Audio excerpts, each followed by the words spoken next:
आज हम कक्षा 10 हिंदी आ से पुस्तक क्षितिज भाग 2 पाठ कन्यादान पढ़ाने जा रहे हैं। इस पाठ के रचयिता हैं ऋतुराज जी। ऋतुराज जी का जन्म 1940 में राजस्थान के भरतपुर ग्राम में हुआ था। जयपुर विश्वविद्यालय से इन्होंने अंग्रेजी में एमए किया। 40 वर्षों तक अंग्रेजी साहित्य के अध्यापन कार्य के बाद सेवानिवृत्ति लेकर अब में रहते हैं।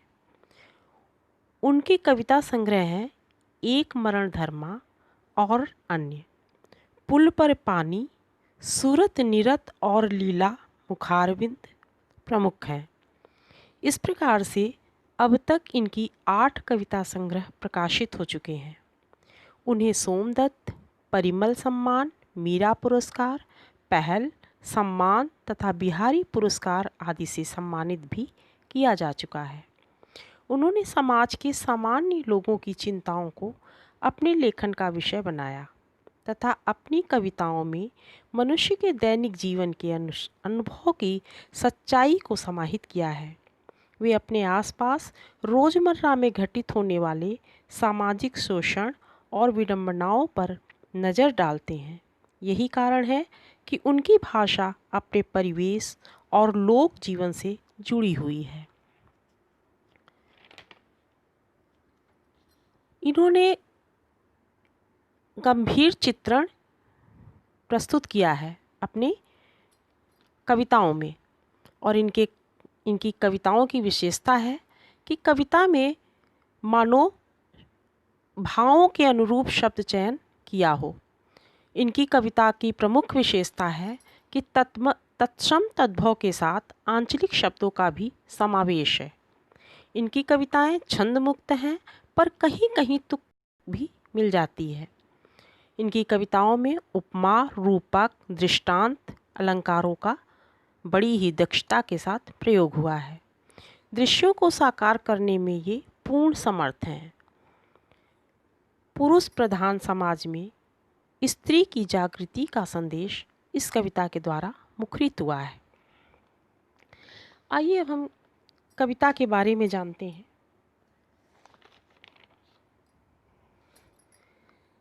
कविता कन्यादान में माँ बेटी को स्त्री के परंपरागत आदर्श रूप से हटकर सीख दे रही है। परंपरागत कहते हैं कि जो पुराने ज़माने से चली आ रही एक आदर्श कहा जाता है उस रीति रिवाज को, उससे हटकर इन्होंने एक नए रीति रिवाज को जन्म दिया है। कवि का मानना है कि समाज व्यवस्था द्वारा स्त्रियों के लिए आचरण संबंधी जो प्रतिमान गढ़ लिए जाते हैं वे के मुलम्बे में बंधन होते हैं। अर्थात हमारे समाज व्यवस्था में स्त्रियों के लिए जो एक आचार व्यवहार संबंधी कुछ स्वरूप बना लिए जाते हैं, वे एक आदर्श के रचे हुए बिल्कुल बनावटी, जिस प्रकार से मुलम्मम कहते हैं कि रासायनिक क्रिया द्वारा किया गया एक लेप होता है, कलई जिसको कहते हैं, कि एक कलई की भांति वह आदर्श होते हैं। कोमलता गौरव में कमजोरी का उपहास छिपा रहता है। जो स्त्री को कोमल बताया जाता है, नाजुक बताया जाता है, और इससे स्त्री को अपना गौरव दिखता है, लेकिन उस गौरव में कमजोरी का व्यंग छिपा रहता है, मजाक छिपा रहता है। लड़की जैसा दिखाई देने में इसी आदर्शीकरण का प्रतिकार है। बेटी माँ के सबसे निकट और उसके सुख दुख की साथी होती है। इसी कारण उसे अंतिम पूंजी कहा गया है। अंतिम पूंजी कहते हैं कि जो जीवन भर की कमाई होती है, लोग उसको रखे रहते हैं कि हमारे जीवन में काम आएगी, और इसीलिए बेटी भी जब पैदा होती है तो माँ के निकट रहती है, धीरे धीरे बड़ी होती है, माँ के हर सुख दुख में साथी बनती है, तो वे माँ की अंतिम पूंजी के समान होती है। इसीलिए बेटी को यहाँ पर अंतिम पूंजी कहा गया है। कविता में कोरी भावुकता नहीं बल्कि माँ के संचित अनुभवों की पीड़ा की प्रमाणित अभिव्यक्ति है।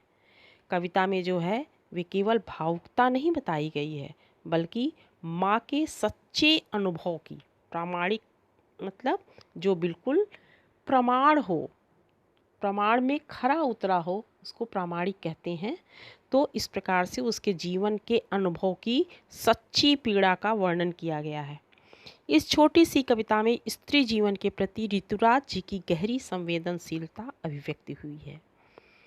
ऋतुराज जी की जो हृदय की गहरी संवेदनशीलता है वह इस कविता में प्रस्तुत किया गया है। तो आइए बच्चों, अब हम कविता का भावार्थ देखते हैं।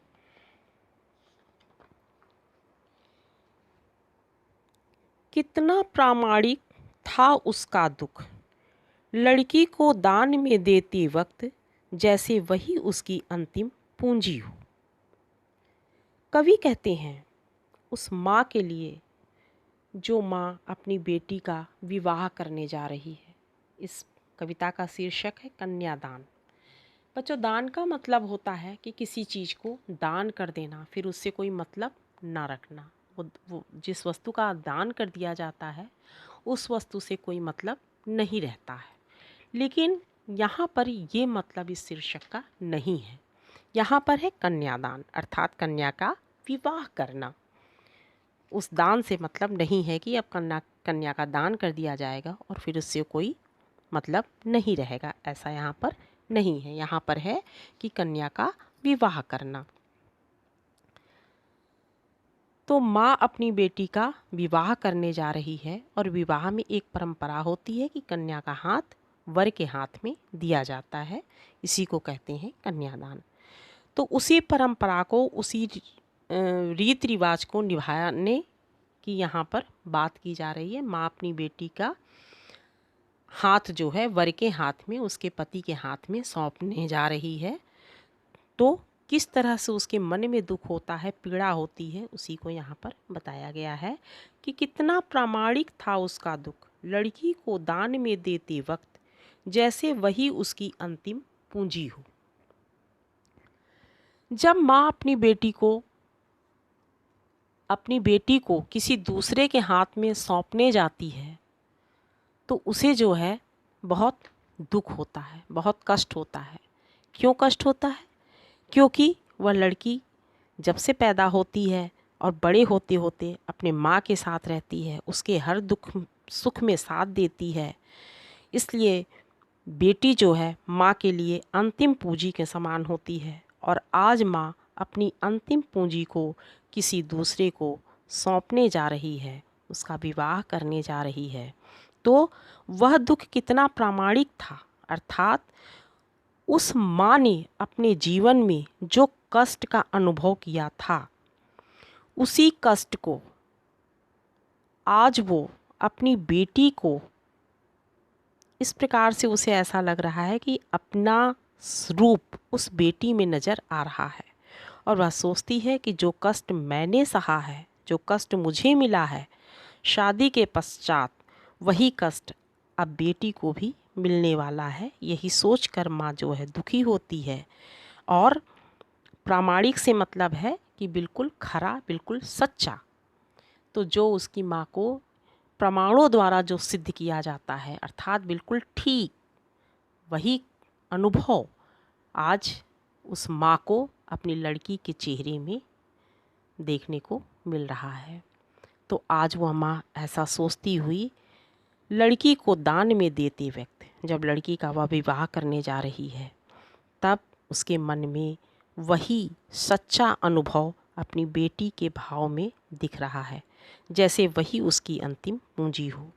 ऐसा लग रहा है, इतना कष्ट है माँ को, इतनी दुखी है माँ कि जैसे वह बेटी उसकी अंतिम पूंजी हो, जिसको उसने संजो कर रखा था अपने बहुत ही कष्ट के समय में प्रयोग करने के लिए। ऐसी पूंजी आज वह दूसरे को सौंपने जा रही है। लड़की अभी सयानी नहीं थी, अभी इतनी भोली सरल थी कि उसे सुख का आभास तो होता था, लेकिन दुख बाँचना नहीं आता था। लड़की अभी सयानी नहीं थी। यहाँ पर लड़की की विशेषता बताई जा रही है कि लड़की जो है अभी सयानी नहीं थी, अर्थात वह शारीरिक रूप से तो सयानी हो गई थी, शादी के लायक तो हो गई थी, किंतु अभी अनुभवों से सयानी नहीं थी। अभी उसको इतना अनुभव नहीं था जीवन का। अभी इतनी भोली सरल थी, अभी वह बहुत ही सरल भोली भाली मासूम थी कि उसे सुख का आभास तो होता था, लेकिन दुख बाँचना नहीं आता था। यहाँ पर बाँचना का मतलब होता है पढ़ना, लेकिन यहाँ पर पढ़ना नहीं है, यहाँ पर है कि उसे सुख का आभास तो होता था। अभी वह बचपन का दिन अपने माँ के घर में बिताई थी, अपने मायके में जब तक थी तब तक उसे सुख ही सुख मिला था। हर लड़की को अपने मायके में सुख ही मिलता है माँ बाप से। तो जब तक वह अपने माँ के घर में होती है तब तक उसे सुख ही सुख मिला था, लेकिन दुख बाँचना नहीं आता था, अर्थात उसने दुख का अनुभव नहीं किया था। पाटिका थी वह धुंधले प्रकाश की, कुछ तुकों और कुछ लयबद्ध पंक्तियों की। पाटिका थी वह धुंधले प्रकाश की। धुंधले प्रकाश से मतलब है कि बिल्कुल अभी जो है, धुंधले प्रकाश से यहाँ पर मतलब है कि अधूरा ज्ञान, जिसको अभी अधूरा ज्ञान है, अभी जीवन की सच्चाइयों से उसका कोई सामना नहीं हुआ है।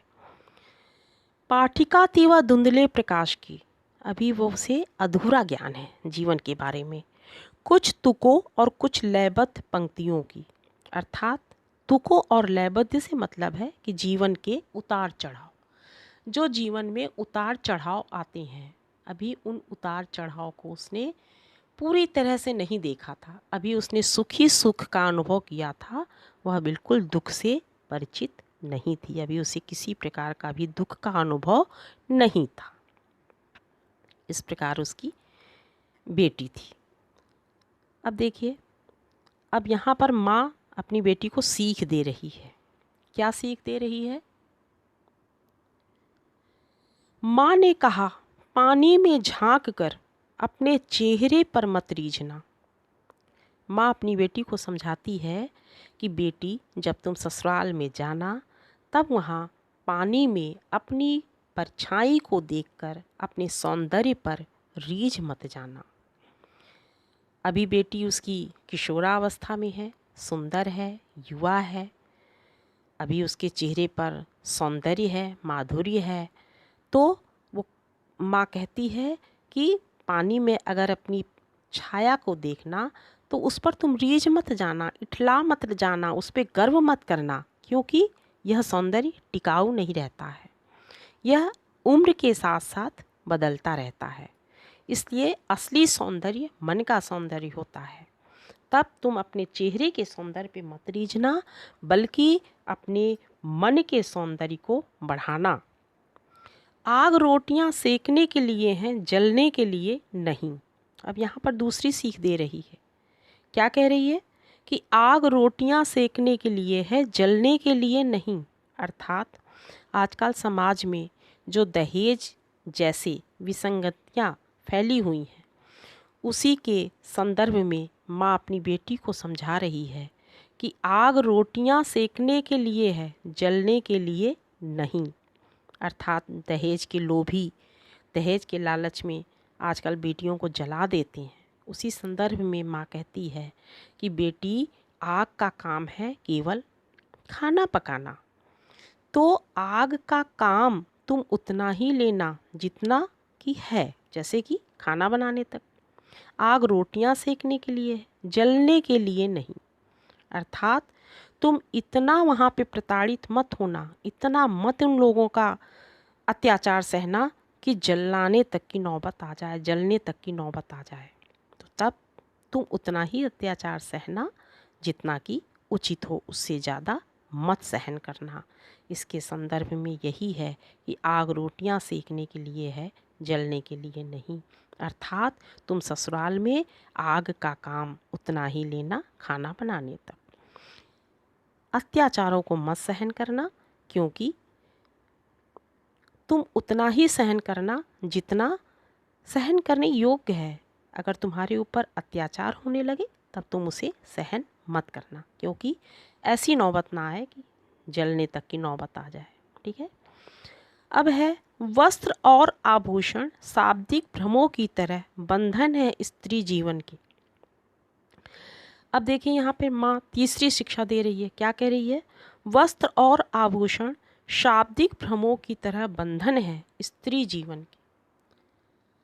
माँ कहती है कि वस्त्र और आभूषण, जो तुम्हारे वस्त्र और गहने, अर्थात तुम्हें जो वस्त्र और गहने उपहारों में यदि कोई देता है तो उसमें तुम उलझ मत जाना, उसमें तुम बहुत ज़्यादा उत्साहित मत होना, बहुत ज़्यादा उसमें उसके छल और कपट में मत आ जाना, क्योंकि वस्त्र और आभूषण उसी तरह हैं जिस प्रकार शाब्दिक भ्रमों की तरह, जिस प्रकार शब्दों के द्वारा व्यक्ति कभी कभी ऐसा मिठास घोल के बोलता है, ऐसे शब्द बोलते हैं कि लगता है बहुत मीठा शब्द, बहुत हितकारी शब्द कह रहा है, किंतु उस शब्द में छलावा होता है, व्यंग्य होता है, और शब्दों के द्वारा ही वह प्रताड़ित भी कर देता है। तो यहाँ पर माँ यही कह रही है कि जैसे मीठे शब्दों में छल छुपा होता है, वैसे ही वस्त्र और आभूषण के उपहारों में कोई स्वार्थ या छलावा हो सकता है। अतः कपड़े, गहने आदि शाब्दिक प्रशंसा तुम्हारी कमजोरी नहीं बनना चाहिए। कपड़े और गहने आदि जो हैं और शाब्दिक प्रशंसा तुम्हारी कमजोरी नहीं बनना चाहिए। वस्त्र और आभूषण शाब्दिक भ्रमों की तरह हैं, जैसे मीठे बोलों में स्वार्थ और छलावा छुपा होता है, व्यंग छुपा होता है, उसी तरह से वस्त्र और आभूषण रूपी उपहारों में भी ऐसे ही बात होती है। तो तुम जो है अपनी प्रशंसा सुन के, उपहार पाके कमज़ोर मत बनना। फिर माँ ने कहा लड़की होना पर लड़की जैसी दिखाई मत देना। अब देखिए बच्चों, यहाँ पर माँ सबसे अंतिम सीख दे रही है बेटी को और सबसे महत्वपूर्ण सीख दे रही है। क्या कह रही है? माँ ने कहा लड़की होना पर लड़की जैसी दिखाई मत देना। लड़की होना, लड़की होने का से क्या तात्पर्य है? लड़की होने से तात्पर्य है कि जैसे लड़कियों में लज्जा, चातुर्य, माधुर्य आदि गुण छिपे होते हैं, तो ये गुणों का समावेश तो तुम्हारे अंदर होना चाहिए। इन गुणों को तुम मत त्यागना। लड़कियों वाले गुण लज्जा, चातुर्य, माधुर्य आदि सर्व गुण संपन्न तो तुम रहना, इन गुणों का त्याग मत करना, किंतु लड़की जैसी दिखाई मत देना। आजकल लड़कियों को लोग कमज़ोर कहते हैं, अबला कहते हैं, लाचार कहते हैं, असहाय कहते हैं। तो ये गुण नहीं होना चाहिए तुम्हारे अंदर। ये गुण नहीं, ये अवगुण के समान है। अबला बनना, लाचार बनना, असहाय बनना, ये सब अवगुण हैं।